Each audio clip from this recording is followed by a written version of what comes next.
Sebelumnya jangan lupa tekan tanda subscribe, like, dan tombol notifikasinya.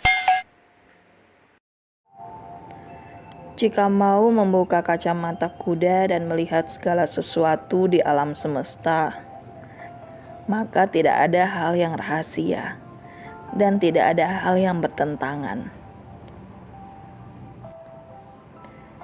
Semua hanyalah perbedaan bahasa saja. Dalam spiritual timur, spiritual modern, spiritual nusantara, dan spiritual agama sebenarnya menuntun ke hal yang sama, yaitu bagaimana caranya kembali kepada Sang Sumber, Tuhan semesta alam.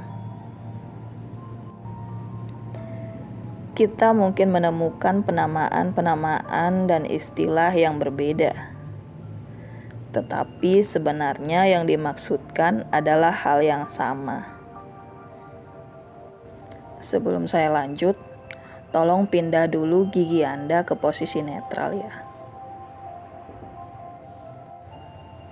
Dalam agama kita mendengar istilah surga dan neraka. Dalam spiritual modern itu adalah dimensi tinggi dan dimensi yang rendah. Malaikat adalah entitas dimensi yang lebih tinggi dan iblis atau setan adalah entitas dimensi atau vibrasi rendah. Tuhan sendiri di mana-mana didefinisikan sebagai yang tertinggi. Tuhan yang Maha Esa, Tuhan yang Maha Kuasa. Dalam spiritual lebih sering disebut Sang Sumber atau Tuhan semesta alam. Tubuh manusia dan bumi ini sama, terdiri dari berlapis-lapis dimensi. Saat ini kebanyakan manusia hanya menyadari tubuh kepadatan 3 dimensinya. Sebagian kecil yang tertarik pada hal-hal spiritual sudah bisa memahami sampai level dimensi keempat dan sangat sedikit yang bisa mengakses sampai ke lapisan dimensi kelima. Ada beberapa orang yang bisa mengakses sampai ke lapisan dimensi keenam, dan itu masih agak sulit untuk saya definisikan. Beliau adalah guru-guru yang membantu para light worker yang sedang bingung dan belum terbuka selubung lupanya. Semakin tinggi vibrasi kita, semakin tinggi lapisan dimensi yang bisa kita akses. Dan dari berlapis-lapis itu, Sang Sumber atau Tuhan semesta alam berada di dimensi tertinggi, meliputi semua dimensi, meliputi semua hal yang terlihat tak terlihat, yang nyata, yang abstrak. Jadi bagaimana saya menceritakan tentang Tuhan yang tak terdefinisi itu? Jadi apakah semua pengetahuan dan ajaran tentang Tuhan itu bisa menceritakan seluruhnya dengan tepat tentang Tuhan? Sayangnya tidak. Yang bisa diceritakan adalah yang bisa ditangkap sesuai dengan level dimensi yang bisa diakses oleh sang pencerita. Kalau beliau hanya bisa mengakses di dimensi ketiga saja, maka Tuhan yang beliau ceritakan hanya serupa pemahaman dimensi ketiga. Tuhan dengan sifat-sifat mirip manusia, atau manusia dengan sifat yang mirip Tuhan. Kalau bagi Anda Tuhan masih perlu dibela, berarti Anda benar-benar orang dimensi ketiga, dimensi kedagingan. Bila sang pencerita bisa mengakses sampai ke level dimensi keempat, maka pemahamannya tentang Tuhan berbeda lagi.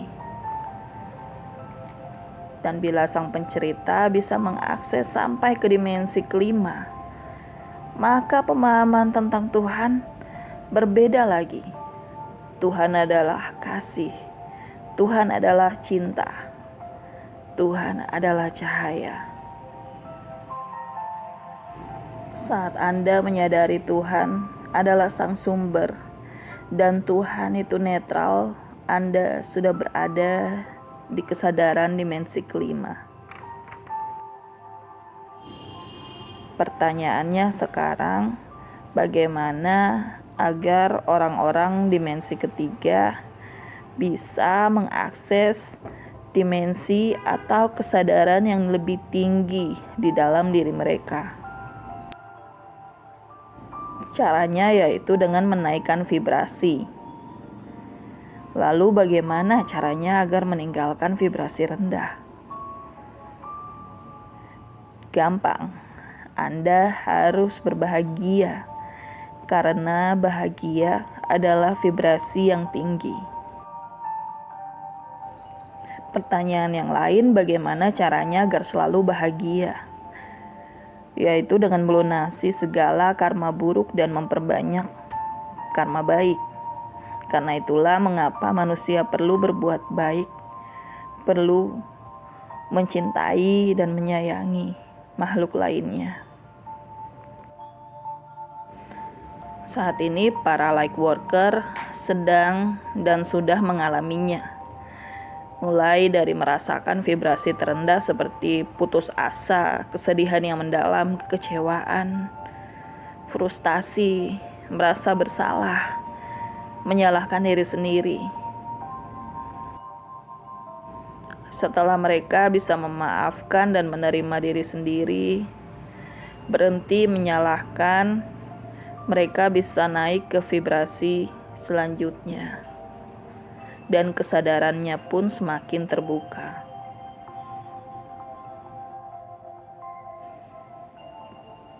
Jadi, Tuhan dalam spiritual adalah pemahaman.